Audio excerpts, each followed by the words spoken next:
Ici Satu. Le mot désert me fait penser aux 1001 nuits. Un tapis volant, un génie dans une lampe, chevauchant un chameau, emporté par une tempête de sable et atterrissant dans une cité mirage. Tout cela est très mystique et excitant.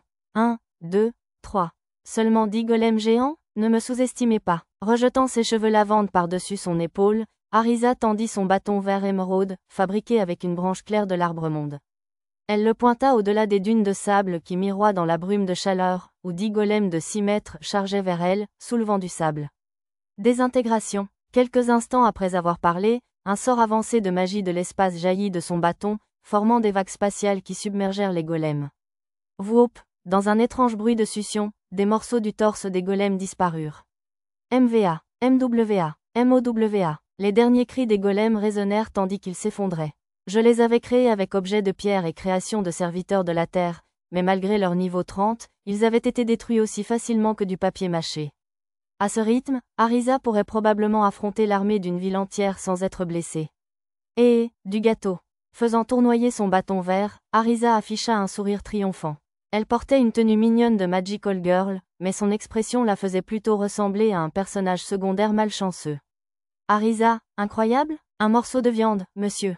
Tama, avec ses cheveux blancs courts, ses oreilles et sa queue de chat, et Pochi, avec sa coupe au carré brune, ses oreilles et sa queue de chien, accoururent pour féliciter Arisa. Nous étions dans le désert à l'ouest de Labyrinth City pour tester leur nouvel équipement, alors elles portaient aussi leur nouvelle armure ronde intégrale. J'avais misé sur l'oricalque dans l'alliage qui composait cette nouvelle armure. Contrairement au prototype bleu, celle-ci était d'un or étincelant. L'intérieur était fait de la peau argentée résistante au choc du poisson monstre géant. C'était un peu trop voyant, alors je leur avais fait porter le prototype d'armure ronde avec un plaquage simple à notre retour à Labyrinth City. Comme nous ne prévoyions pas de combat rapproché aujourd'hui, ils ne portaient pas de casque, ce qui aurait limité leur vision. Arisa, attention. Quoi? Ouais. Arisa fut emportée par le raz de marée de sable créé par sa propre magie. Elle n'avait pas dû ériger de mur de défense de magie spatiale. J'utilisais ma main magique, une sorte de télékinésie magique, pour la sortir du sable. Tama et Pochi s'étaient rapidement enfuis et se cachaient derrière Nana. Burk, mon mouf Sissi est tout crasseux. Merci, maître. Je déposai Arisa, couverte de sable, et utilisai la magie quotidienne pour la nettoyer. Une inspection rapide confirma que son armure de style Magical Girl était intacte. J'avais également transformé les pièces métalliques de celle-ci en alliage d'oricalque, pour qu'elles soient d'un or scintillant comme celles de Pochi et Tama.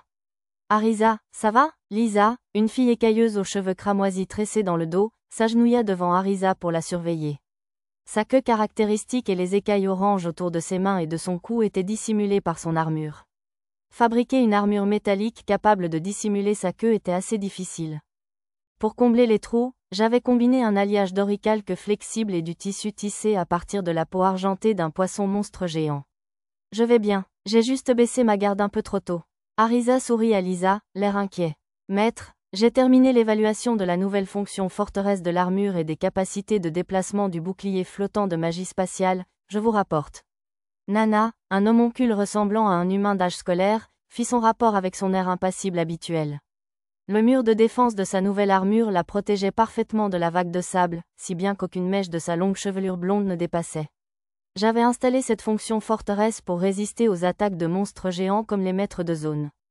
Elle utilisait des composants de sorts de magie spatiale comme piles dimensionnelles et déracinateurs, créant ainsi un mur de défense transparent de 9 mètres de haut et de 15 mètres de large, capable de stopper les attaques de grande envergure, quelle que soit la force physique de l'utilisateur. Cependant, comme il était impossible de le déplacer une fois installé, il fallait choisir soigneusement le moment et l'endroit où l'utiliser. Compte tenu de ses propriétés, et de l'aspect des lignes de renforcement ressemblant à un mur de pierre, j'avais décidé de l'appeler forteresse. Elle utilisait à l'origine un circuit magique coûteux conçu pour défendre une base. Il fallait donc le charger avec un four magique ou un moteur de pierre sacrée, comme le parapluie équipant le prototype d'armure. Maître, le parapluie pliant fonctionne bien aussi. Lulu était devant, tenant un mur de défense semblable à un parasol. Ses longs cheveux noirs et raides resplendissaient sous le soleil du désert, accentuant sa beauté charmante. Son élégante armure dorée, digne d'une servante, était également un atout. On dirait que la vitesse d'expansion et la connexion avec les circuits de la pierre sacrée sont bonnes aussi. Et le mécanisme de pliage? C'est parfait. Le mur de défense transparent qui planait au-dessus du parasol se replia et disparut à l'intérieur. Comme je le pensais. Un parasol complète si bien une tenue de servante. Arisa et Mia voulaient le leur, alors j'en ferai d'autres plus tard. Satou. Mia s'approcha et se colla à moi. Baissant les yeux, je vis ses oreilles d'elfe légèrement pointues dépasser de ses couettes turquoise clair. Son équipement avait une base dorée comme celui d'Arisa, mais les parties en tissu étaient bleues, contrairement à celle d'Arisa qui était rouge. Puis-je, tu veux tester ton invocation spirituelle? J'acquiesçai d'un signe de tête. J'avais appris à comprendre les phrases courtes de Mia. Mia brandit son nouveau bâton, spécialement conçu pour invoquer les esprits, et entama un chant de magie spirituelle. Ce bâton élémentaire était fait d'une branche de l'arbre-monde et de perles de terre. Il consommait une perle à chaque utilisation, mais en échange, il économisait considérablement de puissance magique. Créer le géant des sables Suna Shuryu-Suzu. Une fois le sort de Mia terminé, le sable à ses pieds s'éleva et forma une gigantesque forme humanoïde. Le géant des sables était de niveau 40, mais très résistant aux attaques physiques, notamment tranchantes et perforantes. Comme la forteresse de Nana, il était parfait pour se défendre contre les monstres géants. Moins de magie. Mia voulait probablement dire que le sort utilisait moins de puissance magique cette fois-ci que lorsqu'elle l'avait utilisé dans la forêt de Bolénan. C'est peut-être parce que tu as utilisé le sable ici? Suggéra Arisa. Ou peut-être que le bâton élémentaire a aidé? Les deux. Alors peut-être qu'on devrait apporter un tas de sable la prochaine fois qu'on combat un monstre géant. S'il te plaît. Mia hocha la tête. D'accord. Garage. Arisa utilisa le sort de magie spatiale sans incantation, et un rectangle blanc apparut sur le sable. Ce sort créait un sous-espace où l'utilisateur pouvait stocker des objets. Dans le cas d'Arisa, cela pouvait créer un espace de la taille d'une maison japonaise traditionnelle. Il fallait de la magie pour ouvrir et fermer l'espace, mais contrairement à la compétence « boîte à objets », sortir des objets ou les y placer n'épuisait aucune magie. On pouvait aussi y stocker des créatures vivantes comme des golems.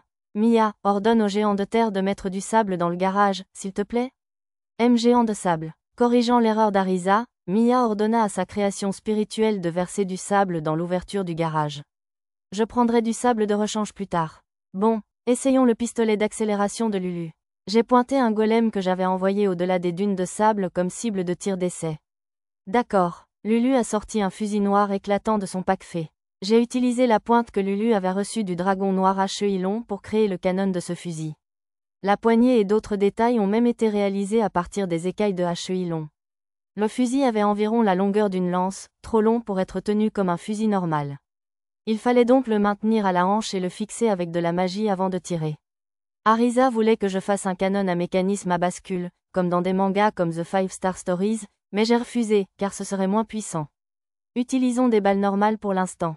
J'ai tendu des munitions en acier à Lulu. Lulu a sorti un câble de sa tenue de servante de combat et l'a branché à l'arrière du pistolet d'accélération. Je vais injecter de la magie dans le cylindre. Chargé, bip. Lorsque Lulu a prononcé le mot déclencheur, un bruit électronique a été émis par le pistolet d'accélération, et le cylindre fixé à son dos s'est brisé. Le courant est alors passé du câble relié au fourneau de la pierre sacrée cachée dans le sous-espace de la servante à l'arme, la chargeant rapidement. Le cylindre magique avait un calibre 32, réglable pour modifier la puissance de l'arme. Il serait peut-être préférable de le charger avant le combat. Oh oui, le cylindre magique commença à émettre une lueur bleue. Activation du canon virtuel. Déploiement. BIPBOP. Un canon d'énergie de 60 pieds apparut devant le canon d'accélération. Lulu regarda à travers la lunette et pointa le golem au loin. Visée terminée. Activation de la pile dimensionnelle pour maintenir le canon en place. Arrêt. Un piquet invisible suspendait le long et lourd canon du canon d'accélération. Il serait probablement préférable de stabiliser le canon avec la pile dimensionnelle avant d'activer le canon virtuel. J'ai noté cette note dans l'onglet mémo de la rubrique réseaux sociaux. Activation du cercle magique d'accélération. Accélération. Bip. Le canon d'accélération reçut 3 balles d'énergie de la jauge du cylindre magique, et 3 cercles magiques apparurent autour du canon. Tir. Lulu appuya sur la détente du canon d'accélération.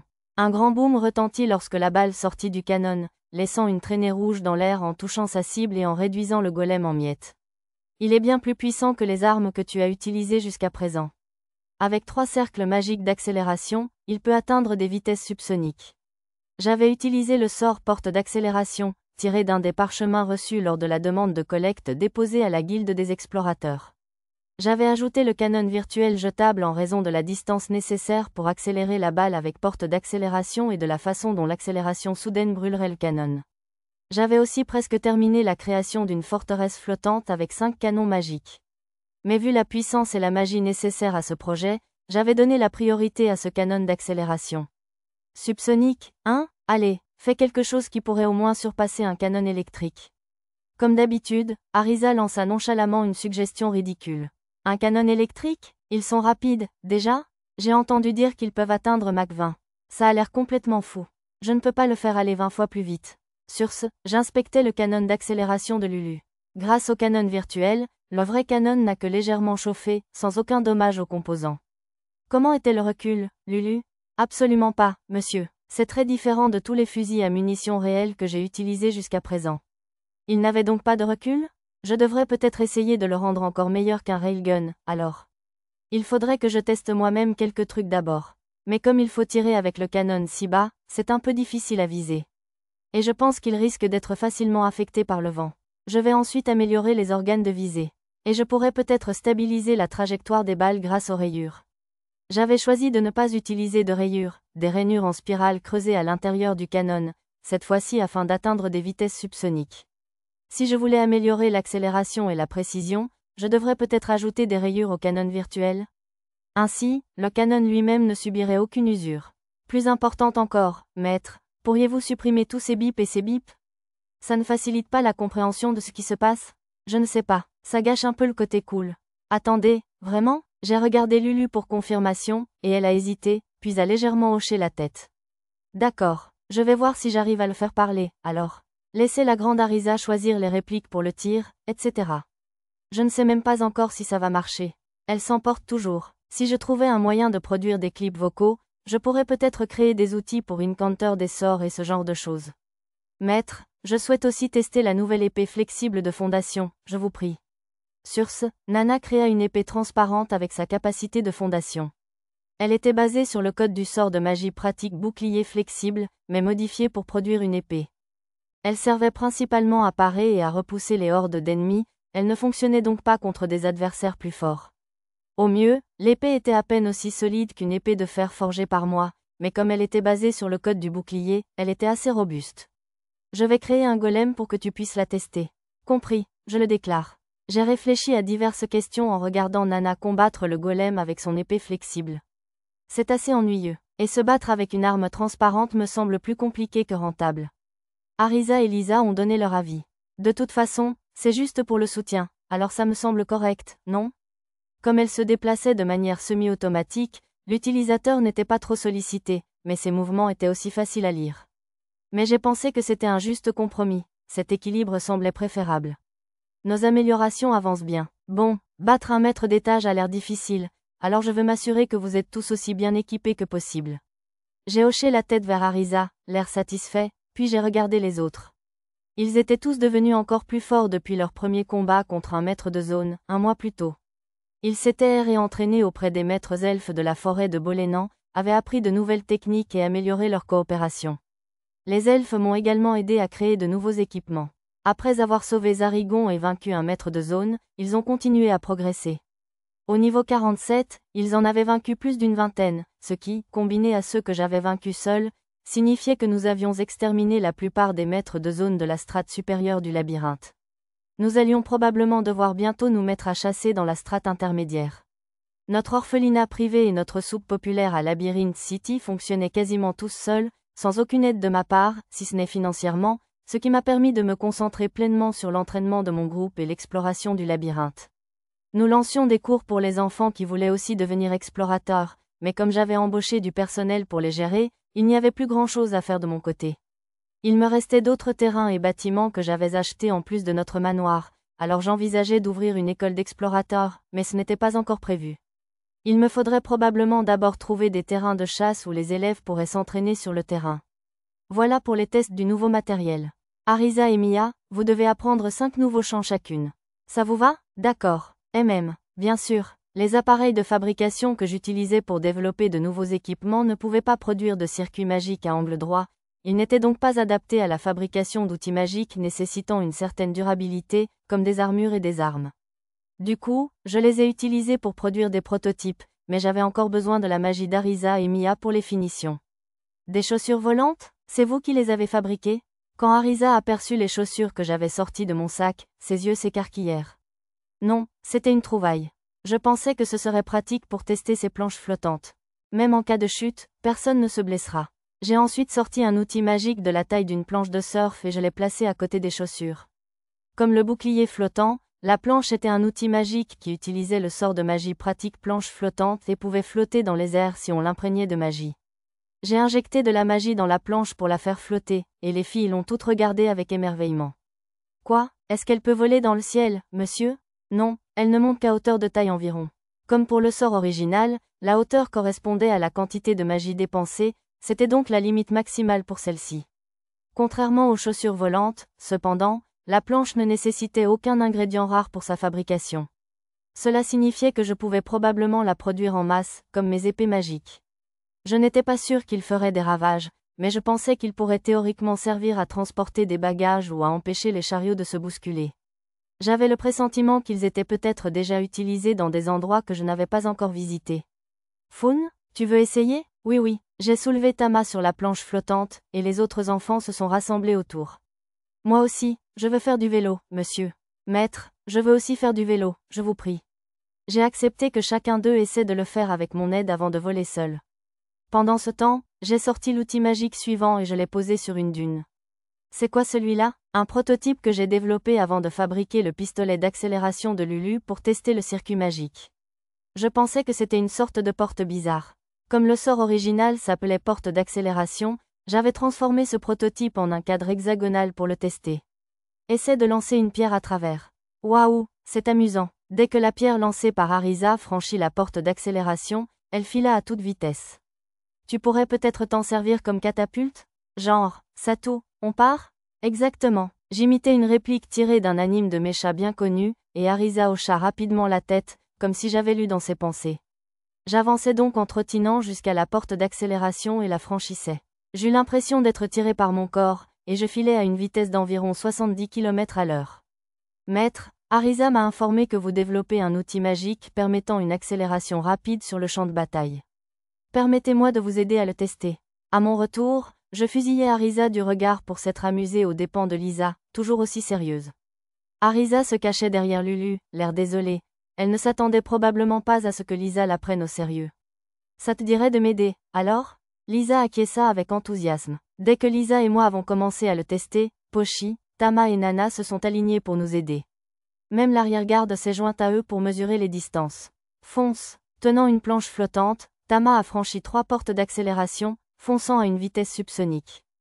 Une seule porte offrait une vitesse considérable, mais en testant sa capacité, nous avons déterminé que mon groupe pouvait encaisser jusqu'à 3 portes d'accélération avec renforcement corporel, en place grâce à leur physique surhumain au niveau 47. Évidemment, comme rouler à des vitesses supersoniques serait dangereux pour leur corps, je leur ai interdit cela. Bien sûr, même les vitesses subsoniques restaient dangereuses, alors je leur ai fait porter un gilet pare-balles et des casques pour plus de sécurité. Paf! Alors qu'ils roulaient sur la planche flottante, Tama s'est écrasé contre une dune de sable. Arisa, jusqu'où? A crié Tama. Voyons voir. 1100 mètres. Youpi, un nouveau record. Saleh, félicitations. Équipé d'un mégaphone, Arisa annonçait les chiffres d'un appareil de mesure. Génial, Tama, monsieur. Je ne perdrai pas non plus, monsieur. Faisant tournoyer ses bras, Pochi accéléra et sauta dans la porte d'accélération. Il y eut un petit pop, et Pochi s'élança. Ah! Perdant l'équilibre en plein vol, Pochi partit en vrille et s'écrasa dans le sable. Avant cela, le mur de défense sphérique de son armure ronde s'était activé et elle allait probablement bien. Effectivement, elle sortit du sable en s'agitant. PFF. J'ai échoué, monsieur. Elle se secoua comme un chien, le sable giclant dans toutes les directions. 940 mètres, Pochi. Meilleure chance la prochaine fois. J'ai honte, monsieur. Ne vous inquiétez pas, Pochi. Je ferai mieux la prochaine fois, monsieur. Pochi prit la pause et revint en courant pour défier à nouveau le record de Tama. Lisa et Nana tentèrent ensuite l'expérience, mais toutes deux étaient plus lourdes que Tama et Pochi, elles atterrirent donc à environ 60 mètres. Ouah, sire! Dès qu'elle se lança à nouveau, Pochi partit en vrille. Son expression était franchement joyeuse. Je me dis qu'elle avait dû se déséquilibrer volontairement cette fois. Maître, déjà en posture de coureur, Tama me regarda avec des yeux pétillants. Elle voulait probablement tenter une vrille comme Pochi. Tu peux imiter Pochi si tu veux, mais tu risques de te mordre la langue si tu essaies de parler en tournant. Fais attention. Oui, oui, monsieur. Tama esquissa un large sourire et me salua d'un air théâtral. Je la regardai sprinter jusqu'à la porte d'accélération, puis partir délibérément en vrille en plein vol. Un large sourire éclaira son visage tandis qu'elle fonçait droit dans une dune de sable. Son angle devait être meilleur que celui de Pochi, car elle traversa la dune et en ressortit de l'autre côté, roulant au sol. Pochi courut vers elle, inquiète, le sable volait partout, mais les deux se regardèrent et éclatèrent de rire. Nya monsieur. On aurait dit qu'il s'amusait bien. Je crois que je ferais mieux de travailler moi aussi. Je sortis 2 parchemins du stockage, contrôle du sable et mirage du désert, tous 2 acquis grâce à ma demande de collection à la guilde des explorateurs. Commençons par contrôle du sable, ça me semble plus facile. En utilisant le parchemin, je pouvais déplacer librement l'équivalent d'une tasse de sable. J'ai ensuite essayé de l'utiliser depuis le menu magique. Cette fois, la quantité de sable affectée était considérablement plus importante. Waouh, MRRR? En voyant le sable bouger, Arisa et Mia ont poussé des cris de surprise. Même Lulu, qui me surveillait depuis le début, est restée bouche bée. Désolé. Après m'être excusé auprès des 3, j'ai continué à tester le nouveau sort, créant des murs et des statues de sable. Le premier ne mesurait qu'environ la moitié de la taille des barrières que je pouvais créer avec le sort de magie de la terre-mur, et les statues demandaient une certaine concentration pour conserver leur forme. Intrigués par les créations de sable, les autres enfants se sont rassemblés autour d'eux avec curiosité. Ça n'a pas l'air super utile. Ouais, ça peut faire des trucs comme ça aussi, mais ce n'est pas très pratique. J'ai fabriqué une épée avec du sable, je l'ai fouettée comme un fouet et je l'ai transformée en d'autres armes, comme une hache et une lance. Dis donc, tu pourrais fabriquer une sorte de lame à haute fréquence? Arisa a fait une suggestion intéressante. Bien que je n'ai pas réussi à fabriquer la lame à haute fréquence, j'ai découvert que je pouvais faire vibrer le sable à l'extérieur de l'arme tout en déplaçant le reste, créant ainsi un effet de tronçonneuse. C'est génial, on pourrait appeler ça tronçonneuse de sable. Version O. Alors qu'Arisa donnait un nom à l'attaque, Mia a demandé un sort de type tronçonneuse d'eau, alors j'ai promis d'essayer plus tard.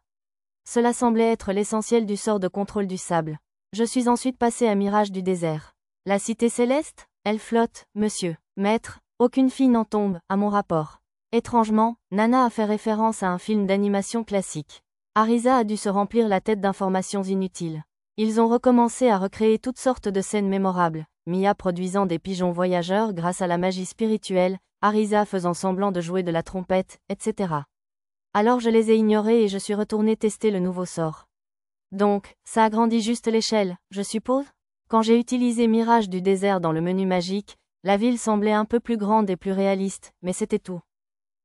Cela demandait une quantité surprenante de magie. Et, maître, Arisa m'a tiré par la manche. Ce mirage est devenu réel?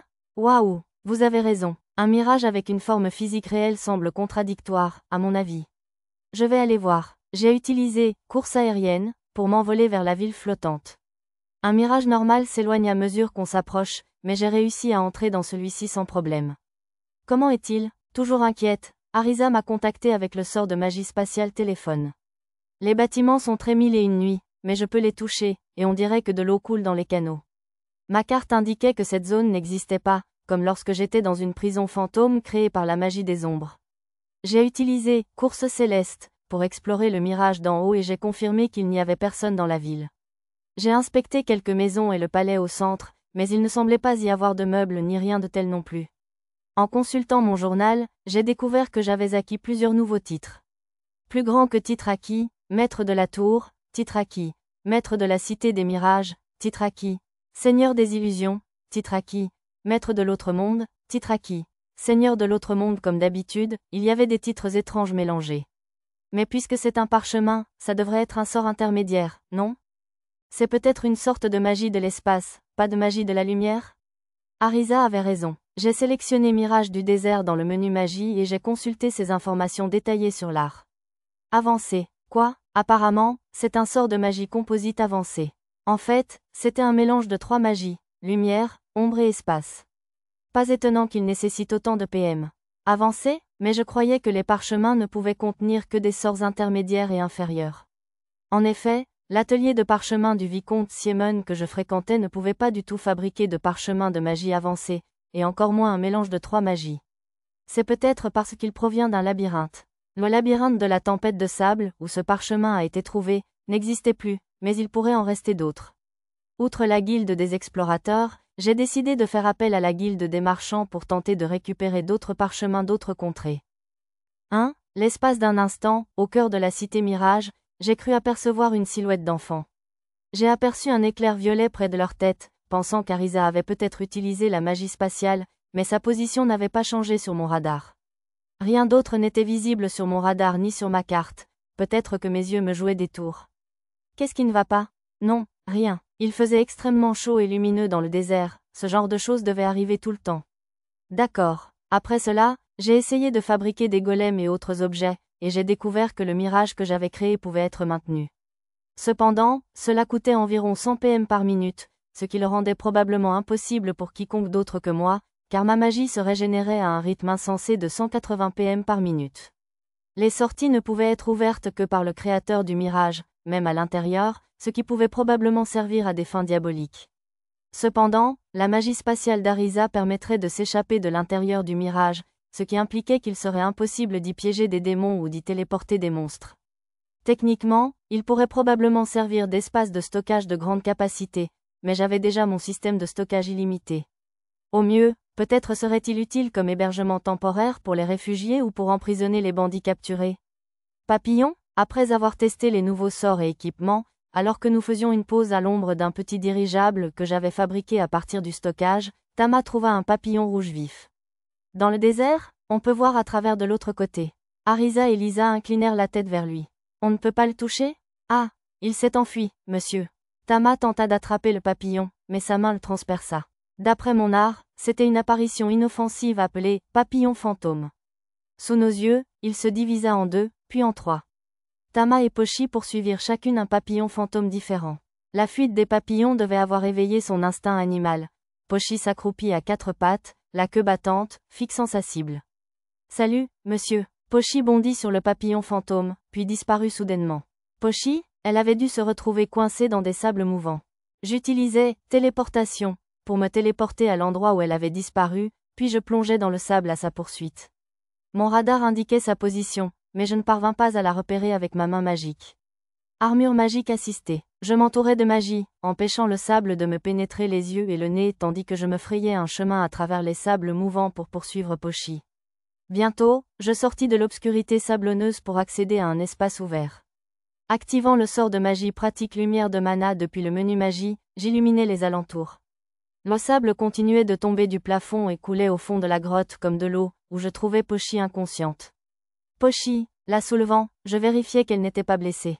Miaou. Derrière moi, Tama heurta le sol avec un bruit sourd. Elle avait dû plonger dans le sable à ma poursuite. J'utilisais le sort de magie spatiale téléphone pour contacter Arisa. Dieu merci, Lisa était sur le point de se jeter à l'eau après toi, malgré tous mes efforts pour l'en dissuader. Vous allez bien toutes les trois, n'est-ce pas? Ouais, attends là, on revient bientôt.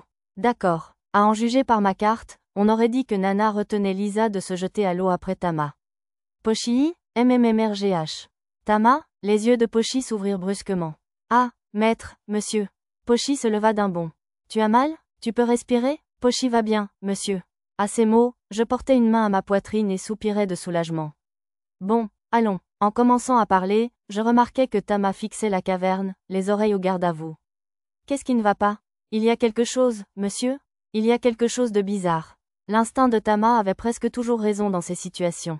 J'ai regardé dans la même direction et les mots « barrière »,« cœur de la ville »,« mode isolation » sont apparus sur mon écran de réalité augmentée. Il devait y avoir une barrière invisible. En consultant ma carte, j'ai vu un espace vide de l'autre côté. Tu veux y jeter un œil? Oui, monsieur. Je les ai emmenés tous les deux vers la barrière. En tendant la main, j'ai senti comme un léger mur d'air. Comme pour les autres barrières que j'avais trouvées auparavant, je les traversais facilement. J'ai utilisé « Rechercher sur toute la carte » dans le menu magique pour obtenir des informations sur cette partie vide. Il y avait une porte cachée au fond de la vaste pièce, avec un escalier en colimaçon de l'autre côté menant à une pièce plus basse. C'était sûrement là que le cœur de la ville était conservé. Aïe, Gouais, monsieur. J'entendis 2 adorables petites plaintes derrière moi. Tama et Pochi avaient percuté la barrière de l'autre côté. La même chose s'était produite lors de notre visite au village des géants, près de la barrière de l'arbre montagne.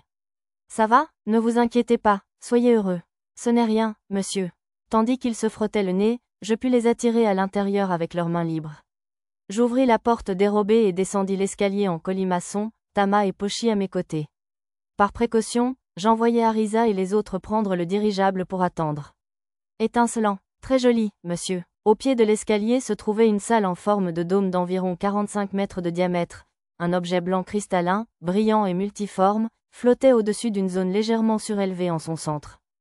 Il ressemblait exactement au cœur de la ville que j'avais aperçu sous le château de Munno. Effectivement, mon écran de réalité augmentée affichait « Cœur de la ville, Fétaria ». Un escalier bas menait au cœur, entouré de canaux de pierre luisants, mais l'eau semblait gelée.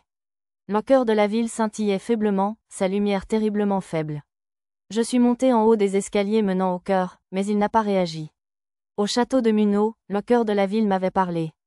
Oh, mais en regardant la barrière, j'avais vu les mots « barrière »,« cœur de la ville »,« mode isolation ». Attendez une minute. Oui, monsieur. Faisant signe à Tama et Pochi de rester en arrière, je m'approchai encore plus du cœur de la cité. Il ne réagissait toujours pas, alors je pris mon courage à deux mains et essayai de le toucher. Au cas où, je laissais le champ de mon nom vide. Dès que je touchais le cœur, une voix, ni tout à fait masculine ni féminine, en résonna. Plus grand que compétence acquise, langue de l'Empire du Flux, je vois, donc ça devait être la langue de l'Empire du Flux tout à l'heure. J'investis des points de compétence dans la nouvelle compétence, langue de l'Empire du Flux, et l'activai. Il n'y eut aucune autre réaction pendant un moment, puis le cœur de la cité brilla un peu plus fort, et la voix reprit, plus petit que bienvenu, au roi qui règne sur un territoire supérieur. Souhaitez-vous enregistrer ce terrain comme cité satellite, plus grand que, j'avais déjà entendu cette phrase. Ce devait être une phrase prédéfinie pour les cœurs de cité. Plus petit que non, pas vraiment. Plus grand que, lorsque j'ai répondu honnêtement, la lumière du cœur de cité s'est atténuée, comme si elle était déçue. Plus petit que au roi, veuillez prendre le contrôle de ce terrain. Plus grand que, plus petit que pourquoi? Plus grand que, plus petit que une permission du Seigneur est requise pour lever le mode d'isolement. Plus grand que, plus petit que, n'êtes-vous pas déjà isolé? Plus grand que, plus petit que le mode d'isolement signifie être coupé du réseau de veines souterraines. Plus grand que, je comprends. C'est donc en gros comme un mode autonome. Plus petit que y a-t-il un problème à rester en mode d'isolement? Plus grand que, plus petit que si la source de mana est coupée alors que nous ne sommes pas connectés au réseau de veines souterraines, nous épuiserons la magie accumulée pendant la période de rotation 72. Sans source de pouvoir magique, l'unité du cœur de la cité se désintégrera à nouveau. Plus grand que, le cœur de la cité s'estompa faiblement. Arisa avait mentionné un jour que personne n'avait entendu parler de la création de nouveaux cœurs de cité depuis l'époque de l'Empire Flux. Ce serait dommage de perdre un précieux cœur de cité par manque de pouvoir magique. Plus petit que d'accord, je vais enregistrer cet endroit comme ville satellite, alors. Plus grand que, plus petit que compris. Plus grand que, une lumière se forma autour de ma tête, et une couronne de cristal bleu s'y manifesta. À travers le cœur de la cité, je sentis la source de mana de cette terre renouer avec les veines souterraines.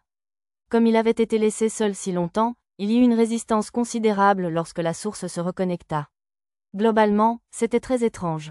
Heureux, il a gagné en luminosité, monsieur.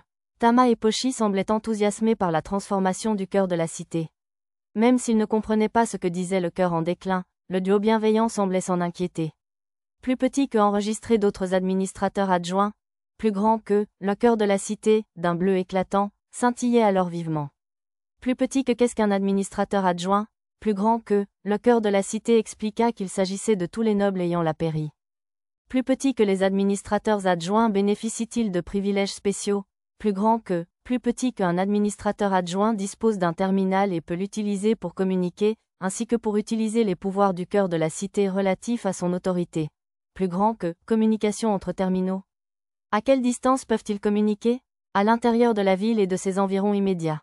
Si l'émetteur est proche du cœur de la ville, il peut transmettre n'importe où sur le territoire. Ce n'était pas très loin. Sans compter que cela coûtait bien plus de PM que des sorts comme téléphone. Je supposais qu'il utilisait le sort de magie pratique signal. J'imaginais bien mes enfants jouer au talkie-walkie, mais si c'était juste pour le plaisir, il serait probablement plus logique que j'utilise mon équipement de production prototype pour créer un outil magique de communication. Par curiosité, j'ai demandé si je pouvais nommer Tama et Pochi administrateurs adjoints, mais il m'a répondu que les esclaves n'étaient pas éligibles. Souhaitez-vous annuler le contrat d'esclavage? Pouvez-vous le faire? Oui. Souhaitez-vous continuer? Non, pas maintenant. Si je mettais fin à leur contrat sans leur en parler au préalable, j'imaginais les filles bêtes me supplier de ne pas les abandonner, alors j'ai décidé d'en rester là pour le moment. J'ai aussi demandé si le cœur de la cité était capable de supprimer un GES, mais malheureusement, il m'a répondu que c'était impossible. Plus petit que reconnexion avec un espace de stockage séparé terminé. Affichage de la liste du contenu. Plus grand que, un panneau semi-transparent s'est affiché devant le cœur de la cité, et une porte dorée est apparue derrière. Miaou, une porte, monsieur. Apparemment, c'est un espace de stockage. D'un coup d'œil, j'ai repéré des objets intéressants sur la liste, alors j'ai décidé d'aller voir avec les deux hommes bêtes. Ce tableau est joli. Ce cheval de bois est génial, monsieur. Lorsque Tama s'est arrêté devant le tableau, Pochi et moi avons exploré le reste du trésor. Il y avait une énorme quantité de gemmes, de pièces d'or et autres, et même une petite quantité de pièces bleues. Nous avons également trouvé des œuvres d'art, des sculptures et des outils magiques rares comme des capes transparentes et un pégase en bois, ainsi que des appareils magiques fonctionnant avec des pièces bleues. Malheureusement, il n'y avait ni armes ni armure. Les étagères étaient pleines de livres, mais la plupart étaient des documents administratifs datant d'avant la désertification de la région. Je n'ai donc pas trouvé autant de livres de sorts et de spécifications de conception d'outils magiques que je l'espérais. Plus petit que est-ce que nous pouvons emporter ce trésor, plus petit que bien sûr. Il vous appartient de plein droit en tant que seigneur actuel de ce territoire. Plus grand que, le cœur de la cité nous ayant donné son autorisation, j'ai tout mis en réserve. La seule exception était le tableau que Tama avait pris goût, que je l'ai laissé mettre dans son sac de fée. Plus petit que au roi, je demande l'autorisation de vérifier la situation actuelle. Plus grand que, les cœurs de cité de l'époque de l'Empire Flux n'émettaient pas de signaux passifs, ils demandaient donc s'ils pouvaient en émettre un activement. Bien sûr, cela impliquerait également de révéler son existence à des ennemis potentiels. Plus petits que les autres cœurs de cité sont-ils également en mode isolation. Plus petit que c'est très probable. Plus grand que, dans ce cas, même en risquant d'envoyer un signal actif, il n'atteindrait probablement pas ses destinataires. Savez-vous où sont les autres noyaux? Si vous me les donnez, je pourrais aller les voir moi-même. Ô roi, nous vous sommes reconnaissants. À en juger par la carte présentée par le noyau, il y avait au total 243 autres emplacements. Même avec la téléportation, il me faudrait probablement un certain temps pour tous les vérifier. Ils étaient inactifs depuis des centaines d'années. Pourquoi ne pas attendre au moins jusqu'après le déjeuner? Des noyaux de ville, hein? On va fonder un nouveau royaume ici? Quand je lui ai parlé des noyaux de ville et des trésors de l'Empire Flux que nous avions trouvés sous terre, c'est ce qu'Arisa a répondu. Non, ce serait beaucoup trop de travail. Oh, allez, ce serait amusant de créer une oasis pour les voyageurs du désert, mais gérer une ville entière? Non, merci. De toute façon, ils seront probablement occupés à restaurer leur magie pour le moment. J'avais fourni au cœur de la cité 90% de mes PM, plus l'équivalent d'une batterie d'épée sacrée forgée en excès de magie. Comme la quantité de magie requise pour le cœur de la cité dépassait largement mes PM, il était encore loin d'être complètement chargé. Cependant, le noyau avait indiqué que cela suffirait au moins à se défendre contre toute catastrophe naturelle pendant un certain temps, afin de pouvoir récupérer le reste normalement grâce aux veines souterraines et aux sources de mana. Maître, emplacement ombragé approprié, je vous informe. Merci, Nana. Lulu, pourriez-vous faire descendre le dirigeable? Tout de suite, maître. Le dirigeable atterrit à l'ombre de quelques rochers à une centaine de mètres de haut. Comme il faisait un peu trop chaud et sablonneux pour déjeuner dehors, j'utilisais un objet de pierre pour construire un torii et un bâtiment de style sanctuaire Shinto. J'avais envisagé d'en faire un temple de style Parthénon, mais j'étais plutôt d'humeur Shinto aujourd'hui.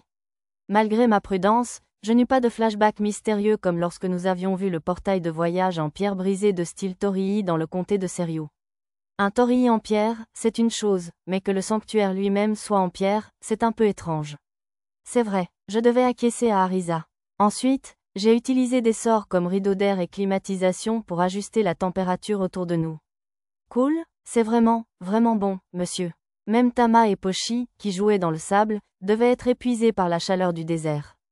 C'est le bureau du sanctuaire? Il y a une véranda à l'intérieur. Ouais, je ne pensais pas que ce serait bien de faire des toilettes dans un temple, alors j'ai décidé de m'en servir. Je n'avais encore construit que l'extérieur, sans aucun mobilier pour l'intérieur. Tu sais, mon cousin vivait dans un sanctuaire. J'y jouais beaucoup jusqu'à l'école primaire. Être dans un sanctuaire maintenant, c'est un peu comme être chez soi. Je l'ignorais. On mangeait tout le temps du maïs frais et grillé, ainsi que des patates douces, sur la véranda. Arisa a plus d'association gastronomique avec un temple que spirituel. Je vais installer un bain à l'intérieur pour que vous puissiez tous vous laver.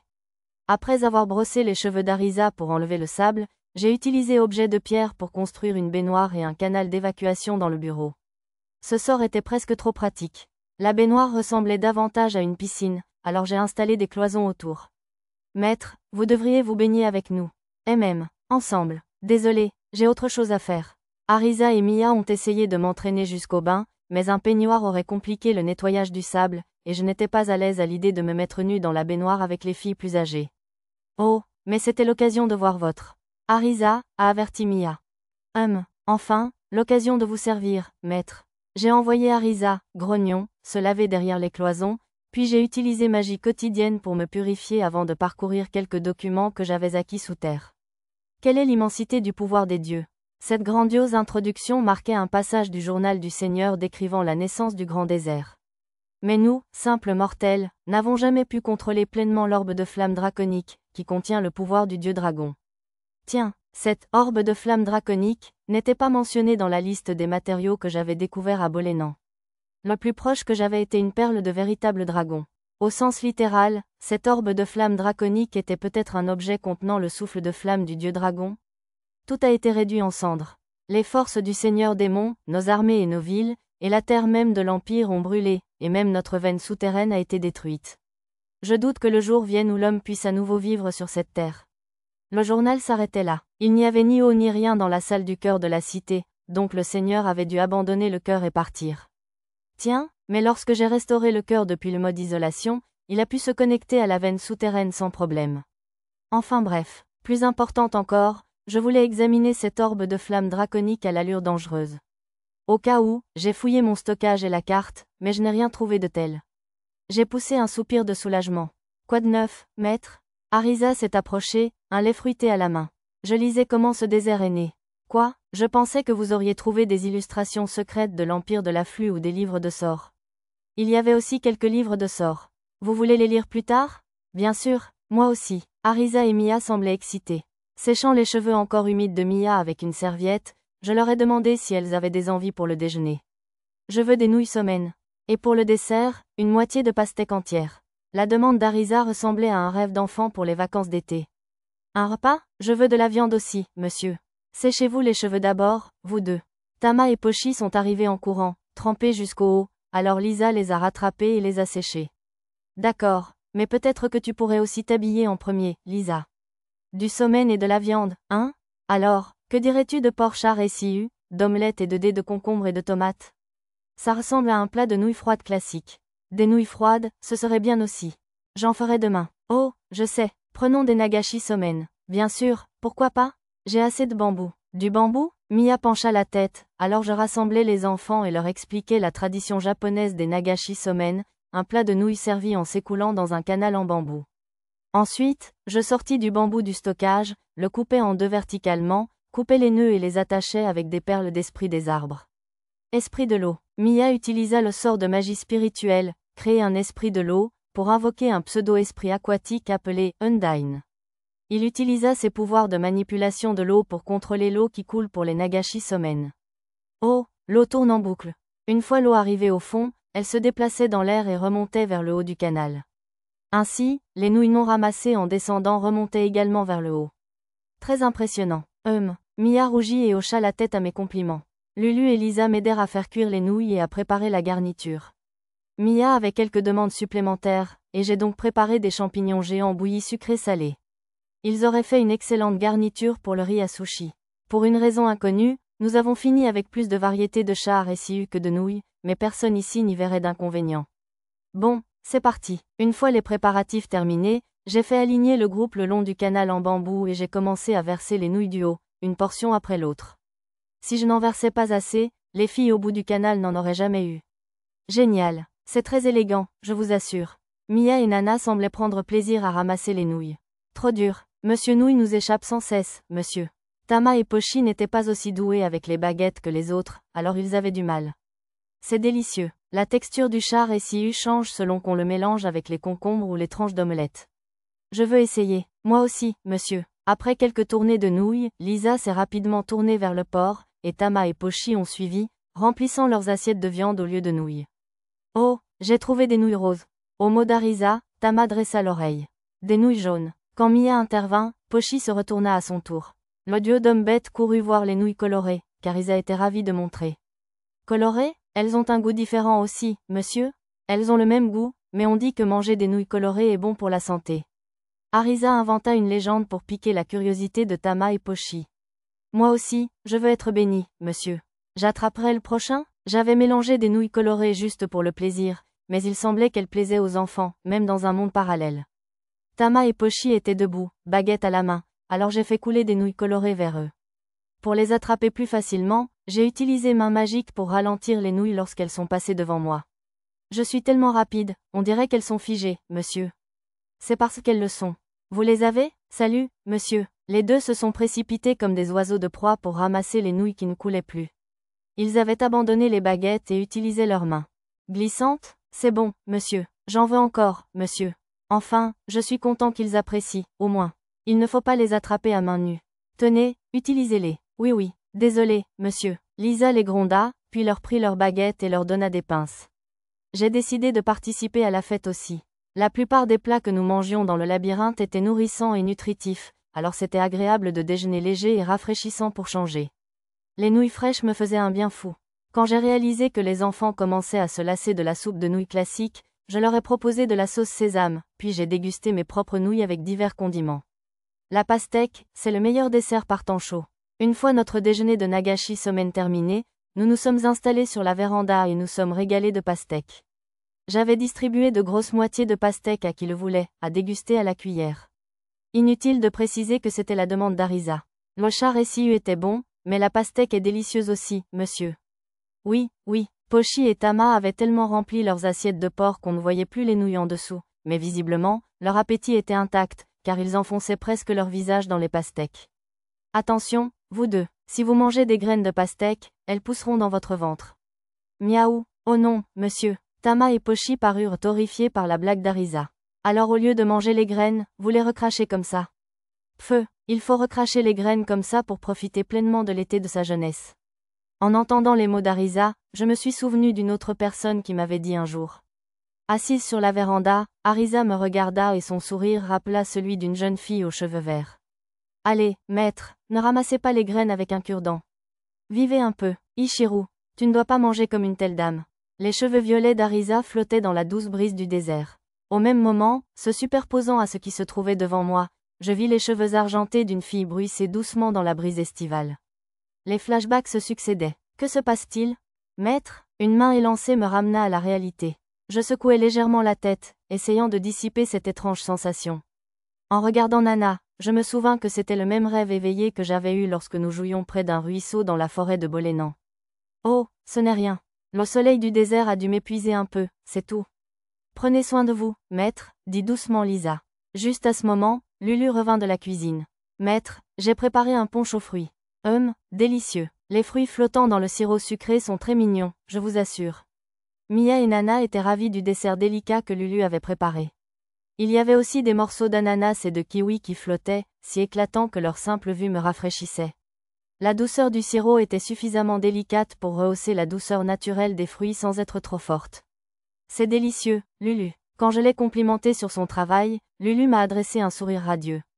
Ces derniers temps, ses sourires étaient encore plus radieux que d'habitude. Peut-être que son complexe d'infériorité commençait enfin à s'estomper.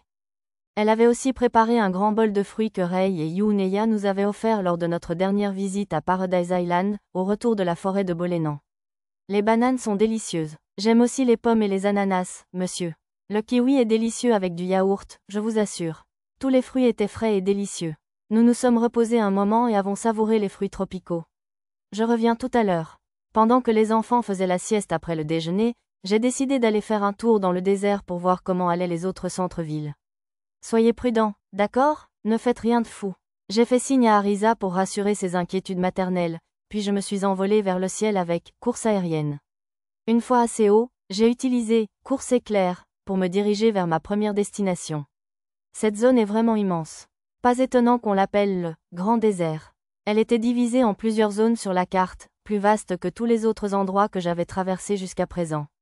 Si je n'avais pas une compétence me permettant d'aller plus vite qu'un avion à réaction, je deviendrais probablement fou à essayer de me déplacer.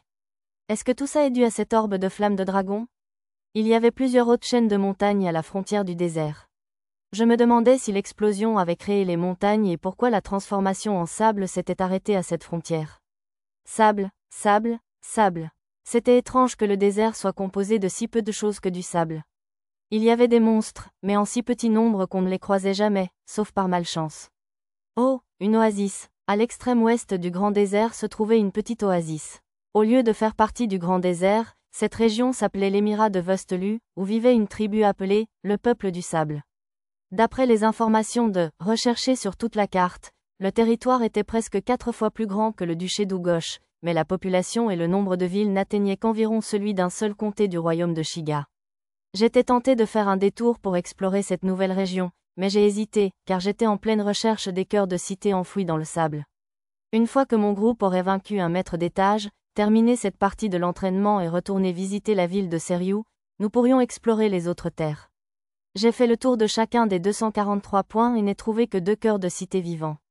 Les autres ne contenaient que des cristaux qui semblaient être les restes d'un cœur. Beaucoup étaient encore intacts, alors je les ai mis en réserve pour voir si je pouvais les réparer. Comme pour le premier cœur de la cité que j'avais découvert, j'ai enregistré les domaines des 2 autres cœurs vivants comme faisant partie de mon territoire et leur ai laissé à chacun une épée sacrée de pouvoir magique. J'ai également placé des plaques de sceau à chaque point du cœur de la cité, ce qui, je l'ai pensé, pourrait être utile pour traverser le désert et explorer d'autres contrées.